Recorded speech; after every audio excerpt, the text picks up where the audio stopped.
నమస్తే, welcome to Z TV. ప్రస్తుతం మనం భువనగిరి పార్లమెంట్ నియోజకవర్గంలో ఉన్నాం. మనతో పాటు ధర్మ సమాజ్ పార్టీ నుండి భువనగిరి పార్లమెంటుగా అభ్యర్థిగా పోటీ చేస్తున్న కొంగరి లింగస్వామి గారు ప్రస్తుతం మనతో పాటు ఉన్నారు. అన్న, చెప్పండి, ఎట్లా ఎదుర్కోబోతున్నారు? ఈ ప్రధాన పార్టీలను ఎట్లా ఎదుర్కోబోతున్నారు మీరు? ముందుగా ఈ జెడ్ టీవీ వాళ్ళకి ప్రత్యేకమైన నమస్కారాలు తెలియజేస్తున్నాను. ఎందుకు అంటే మీలాంటి చిన్న మీడియాల ద్వారానే మేము ఇప్పుడు బహిర్గతం బయటికి రాబోతున్నాము. సో పెద్ద మీడియా అనేది మన ముందుకు వచ్చి తీసుకునేటువంటి పరిస్థితులు ఏమి లేవు. సో మా ధర్మ సమాజ్ పార్టీ కొత్తగా ఏర్పడి 1 సంవత్సరం అవుతుంది. ఆ సంవత్సరం కాలంలోనే మేము 101 మంది ఎమ్మెల్యేలుగా పోటీ చేయడం జరిగింది మొన్న. సో ఈ సమయంలో లోక్సభ ఎన్నికలు వచ్చిన సందర్భంలో మరి 17కు 17 స్థానాలు పోటీ చేయబోతున్నాము. ఆల్రెడీ ఇంకో తర్వాత సికింద్రాబాద్ కంటోన్మెంట్ ఎమ్మెల్యే కూడా పోటీ చేస్తూ ఉన్నామని తెలియజేస్తున్నాము. సో ముందుగా నా పేరు లింగస్వామి, కొంగరి లింగస్వామి. మాది సంస్థ నారాయణపురం పుట్టపాక విలేజ్. సో నేనుగా పీజీ చదువుకొని తర్వాత నా వృత్తిలో నేను వర్క్లో ఉంటూ ఈ ధర్మ సమాజ్ పార్టీని చిన్నప్పటి నుంచి డాక్టర్ విశారదన్ మహారాజ్ గారి ఆలోచన మేరకు ఆయన పరిచయం అయినప్పటి నుంచి దీంట్లో వర్క్ చేస్తూ వస్తూ మరి నేనుగా ఎదిగి ఇక్కడ దాకా వచ్చినంటే మామూలు విషయం కాదు. అయినా కానీ ఇప్పుడు బీసీ ఎస్సీ ఎస్టీ ప్రజలందరినీ మీరు అడిగినటువంటి ఒక ప్రశ్న, బీసీ ఎస్సీ ఎస్టీ ప్రజలు 90% మంది ఉన్నారు. వారందరూ ఏకమై అర్థం చేసుకోగలిగితే, అరే మనవాడు మన అనేది ఆలోచించగలిగితే, మన కోసం వచ్చిన అనేది ఆలోచించగలిగితే ఖచ్చితంగా మేము వాళ్ళని ఎదుర్కోవడానికి, అంటే బీసీ ఎస్సీ ఎస్టీ ప్రజలందరి ఓట్లతోటి గెలవడానికి సిద్ధంగా ఉన్నామని తెలియజేస్తున్నాం. ఎన్నికలంటే ప్రధానంగా డబ్బులతో కూడుకున్న పని. అలాంటి మీ దగ్గర ఎట్లా ప్రజలను, ఇప్పుడున్న ప్రధాన పార్టీలను కావచ్చు, ప్రజలను కావచ్చు, ఎట్లా చేసుకుంటారు? ఇప్పుడు మన భారత రాజ్యాంగం ఏం చెప్తుందంటే ఎన్నికలలో డబ్బులు అవసరం లేదు. వాస్తవానికి ఏంది, నామినేషన్ ఖర్చు మామూలుగా తిరగడానికి నీకు కొంతవరకు, అంటే వెహికల్స్కే కానీ వాటి కోసం. సో ఈ ఖర్చు వరకే. సో అదనంగా డబ్బులు ఇవ్వవలసిన అవసరం లేదు, తీసుకోవాల్సిన అవసరం లేదు. సో భారత రాజ్యాంగంలో ఏముంది, ఓటు హక్కు కల్పించింది కదా డాక్టర్ బాబాసాహెబ్ అంబేద్కర్. మరి ఓటు హక్కు కల్పించేటప్పుడు డబ్బులు ఇచ్చి కల్పించిండా? లేదు కదా. అందరికీ సమానమైనటువంటి హక్కును కల్పించిండు. ఆ హక్కు ద్వారానే మనం ఓటు వేసుకొని ఒక వ్యక్తిని మనం గెలిపించుకున్నట్టయితే ఆ వ్యక్తి మన కోసం పనిచేస్తాడు. మరి ఈ విషయం అర్థమైనప్పుడు మన వారందరూ ఖచ్చితంగా ఓటేస్తారని నేను అనుకుంటున్నాను. ఎందుకంటే ఆ సందర్భాన్ని బట్టి మీరు అడిగిన క్వశ్చన్, ఇప్పుడున్నటువంటి సందర్భంలో లక్షల కోట్లు ఉన్నటువంటి వ్యక్తులే ముందుకు వచ్చి పోటీలో ఉంటూ తన దగ్గర ఉన్నటువంటి డబ్బునంతా పంచి మళ్ళీ ఎన్నికల్లోకి మళ్ళీ గెలిచిన తర్వాత అదే డబ్బు కూడగొట్టుకోవడానికి ఇక సాధారణంగా చేస్తున్నటువంటి పని ఈ 5 సంవత్సరాలలో. సో దాదాపు 4 సంవత్సరాల వరకు, 3-4 సంవత్సరాల వరకు కూడబెట్టుకున్న తర్వాత 1 సంవత్సరంలో ఆ డబ్బంతా తీసి ఖర్చు పెట్టడానికి కూడా సిద్ధంగా ఉంటారు.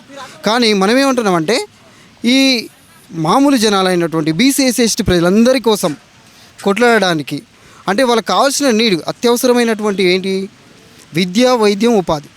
ఈ 3 ఉంటే చాలు మనిషికి, ఇంకేం అవసరం లేదు. అంటే వాళ్ళు బ్రతకగలుగుతారు, జీవించగలుగుతారు, అన్ని విధాలుగా కాపాడుకోగలుగుతారు. ఇప్పుడు మనం విద్య అనేది చాలా ఇప్పుడు అంత ప్రైవేటీకరణ జరుగుతుంది. ప్రతి దానికి డబ్బులు పెట్టవలసిన అవసరం ఉంది. ఒక నిరుపేద తండ్రి ఉన్నాడు, తనకు 2 పిల్లలు ఉన్నారు. వాళ్ళని మంచిగా గొప్పగా చదివించుకోవాలనుకుంటున్నాడు. కానీ అతను ఆయన చేసేది మామూలు జీవితాన్ని గడుపుతున్నాడు, ఒక చిన్న కష్టం చేసుకుంటున్నాడు.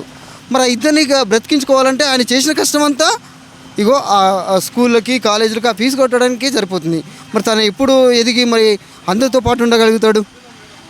సో ఆ జీవితాన్ని సరిచేసుకోవాలంటే ఖచ్చితంగా గవర్నమెంటే ఉచిత విద్య కల్పించాలని మేము అంటున్నాం, కేజీ టు పీజీ వరకు. అది మేము చేయడానికి సిద్ధంగా ఉన్నాం. లేదా వాళ్ళనన్నా చేయమని చెప్పండి అని మేము అడుగుతున్నాం.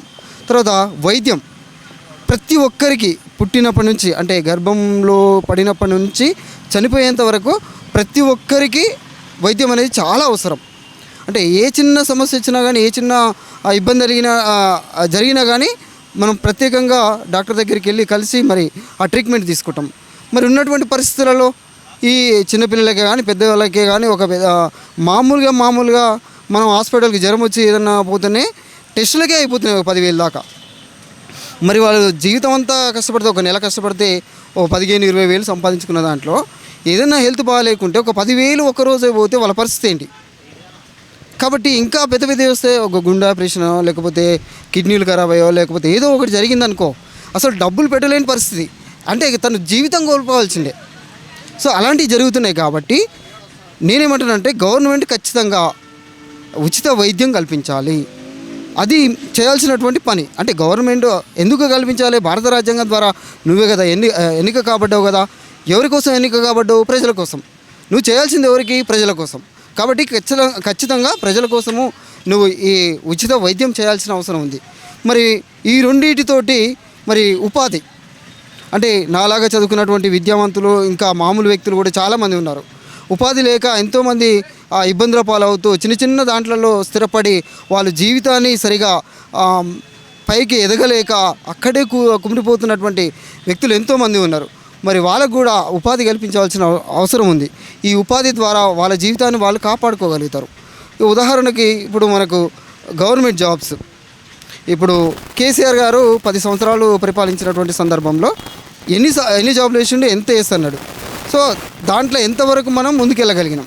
ఉదాహరణకు టీచర్ జాబులు, మరి ఆయన వేసిన దాంట్లో ఒక్కసారన్నా ఎగ్జామ్ రాయగలిగిరా ఈ టీచర్ జాబ్ డిఎస్ఐ కోసం? ఏది జరగలేదు. అంటే ఆయన ఎప్పుడు వేసిండు? ఎన్నికలు వచ్చే ముందు, అంటే ఒక 5 సంవత్సరాలు పరిపాలించిన తర్వాత మళ్ళీ ఇంకొక 5 సంవత్సరాలకి ఎన్నికలు వచ్చే ముందు వేసిండు. మరి అది కూడా పూర్తి చేసిండంటే చేయలేకపోయింది. ఎందుకు? ఆయన చేయలేదు కాబట్టి ఈ ప్రజలంతా ఆలోచించి ఒక నిర్ణయం తీసుకొని ఇగో ఈ గవర్నమెంట్ అయితే చేస్తానే ఉద్దేశంతో కూడా ఆ విధంగా ముందుకు వచ్చారు. సో ఈ విధంగా అంటే ఒక గవర్నమెంట్ ఈ గవర్నమెంట్ చేయకుంటే ఆ గవర్నమెంట్ చేయకుంటే ఈ గవర్నమెంట్ ఏదో ఒకటి చేస్తుందనే ఆశతోటి ఉంటారు ప్రజలు. కాబట్టి నేనేమంటానంటే, నేను ముందుగా చెప్పేది ఏంటంటే అటు ఇటు కాకుండా సరైనటువంటి నిర్ణయం తీసుకోండి. సరైనటువంటి నిర్ణయం తీసుకుంటే ఆ వ్యక్తి మన కోసం ఎవరు పోరాడుతున్నారు, ఏ పార్టీ పోరాడుతుంది, కరెక్ట్గా ఏదొస్తుంది, డబ్బులకు ఆశించకుండా మన కోసం పోరాడేటువంటి పార్టీ ఏదైనా ఉందా అని ఆలోచించి నిర్ణయం తీసుకొని ఈ లోక్సభ ఎన్నికలలో ఖచ్చితంగా ఓటేయాల్సిన అవసరం ఉంది. మరి భారతదేశ రాజకీయాలని మరి మార్చే విధంగా ఆలోచనలోకి వెళ్ళిపోతున్నాము. మరి అత్యధికంగా అంటే యువతగా బయలుదేరినటువంటి నేను ఒక పీజీ చేస్తున్నటువంటి సందర్భంలో ఉద్యమాన్ని అర్థం చేసుకొని ముందుకు రావడం జరిగింది. ఎందుకు? నాకు కూడా అదే పరిస్థితి. ఆ పరిస్థితి నుండే వచ్చిన నేను పెద్దగా ఉన్నోడు ఏం కాదు. అంటే దాదాపు ఆ కింది స్థాయి నుంచి వచ్చినటువంటి వ్యక్తినే కాబట్టి నేను అర్థం చేసుకోగలను. ఆ బాధలన్నీ అర్థం చేసుకొని అవన్నీ చవి చూసిన కాబట్టి మా అధినాయకుడు డాక్టర్ విశారదన్ మహారాజ్ గారు మరి టికెట్ ఇవ్వడం జరిగింది. ఆ విధంగా నేను ముందుకు వెళ్తున్నాను. సరే, ఇప్పుడు గెలుస్తున్నా గెలవనా అనేది ఆ విషయం అయితే ఏంటంటే, నేను పోటీ చేస్తున్నా. మీరందరూ ఓటు వేయాలని మిమ్మల్ని మనస్ఫూర్తిగా కోరుకుంటున్నా. మీ ఓటు ద్వారానే గెలిస్తే ఖచ్చితంగా నేను విద్యా, వైద్యం, ఉపాధి మరి మంచి ఆలోచనతోటి ముందుకెళ్తూ రక్షించడానికి, అంటే ప్రజలందరి బాగులు చేయడానికి నేను సిద్ధంగా ఉన్నానని తెలియజేస్తున్నాను.